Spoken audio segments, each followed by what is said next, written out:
So what happened, I scored, I was doing, with college I was studying, so I scored around 96.29 percentile. Now JB wasn't possible because JB cutoff is mostly 99.8 and around 70,000 people give it and we have only 47 seats for that. So what happened, so I decided, and I had a job offer from Accenture. So I decided, okay, I'll go, I'll work, and during my tenure I'll realize, okay, more that I can prepare more for it and I'll give. So 2015 I prepared. I used to prepare in weekends. During weekends I used to prepare and I gave. That time somewhat happened that CET wasn't well. So JB kept its own entrance process and I wasn't shortlisted. So I was disheartened. So I thought, okay, I'll go again, I'll try again for that. But during that year, I was diagnosed with severe allergic reactions and even migraine. So I tried studying with my job. I was actually promoted also. So job pressure came. I had to study on weekends. All this thing I managed. 2016, normally CET paper, people say it's quite easy. But that time they came with the 2015 thing and it was very difficult. So I tried to be calm, kept my strategy in place, but yeah, I got just 97.83 percentile and again I couldn't make it. That was the decision point I need to make. Like I was completely disheartened at that time, like what I need to exactly do. I had a secured job in Accenture where my journey was set and over here I'm not doing anything, there's no progress. Now I wanted to do MBA. So I thought whether to leave my job or not, that was a decision because I am brought up by single mother. So that's financial problem is also an issue. The feeling which I got that I can do it. I just need to leave whatever thing is there because sometimes you just need to, I was jumping with a rope bind behind.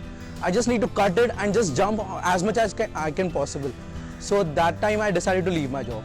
So I left, 3 months notice period I served and after that I started because now I have cut my rope. I had to prepare not only for CET, for CAT, ZAT on all other exams. So I gave. CAT wasn't good, IFT I cleared, NMIMS, NMAT I cleared. Now interviews, I know that sometimes I get nervous, so interviews won't, and my ACADS wasn't that good in engineering, so there might be a problem. That's why my full focus this time was on CET. I gave around 45 mocks. Every time with each mocks I used to change the strategy, okay, this is working, this is not working. I used to daily give a mock, 5 hours I used to analyze how can I improve it. I was mostly a toppers in mocks. And 2017, when the day came, I wasn't feeling well at that time also. That was an issue. And the paper was more difficult from 2016. And I kept my strategy, okay, when the paper comes difficult, then what things I'll change and I'll do it.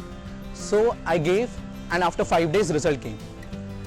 Then I scored 99.92 percentile. I was happy because normally last year cutoff was 99.87. I was fine, okay, great. Now there's a possibility that I'll be in my dream college, JBIMS. And I was sure that I'll get into JB. But then this thing, because normally in this process of, normally for getting into JB, there's a DT cap process and it's not easy. So what happened when the ranks came out, there are 47, to again mention, there are 47 seats for open in JB. My rank was 53. So there were chances that if 5 people ahead of me don't leave, I won't be in JB. So all the long story short, cap process started, I got a seat in InsideIIM and not JB. All the cap process ended, 2 list ended, and my bad luck at that time, the cutoff was 52nd rank and I was 53rd. So I didn't get JB. So I was at InsideIIM.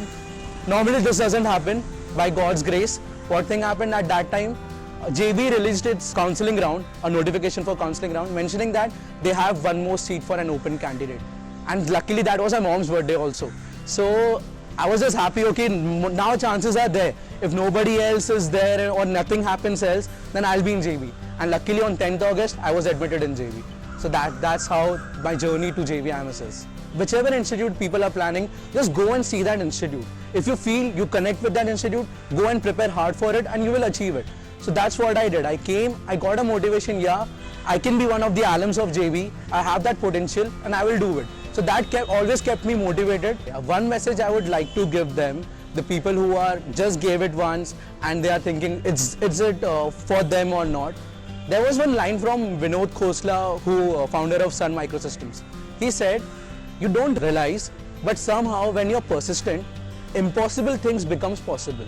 Like in my case, it's quite evident that though it was very difficult, the journey was very difficult, but I was persistent enough to stay like, I want that thing and I'll get it.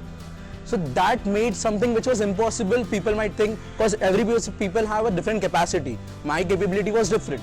So, and I had some other issues also. So while being persistent, this thing JBIMS which was impossible for me became possible.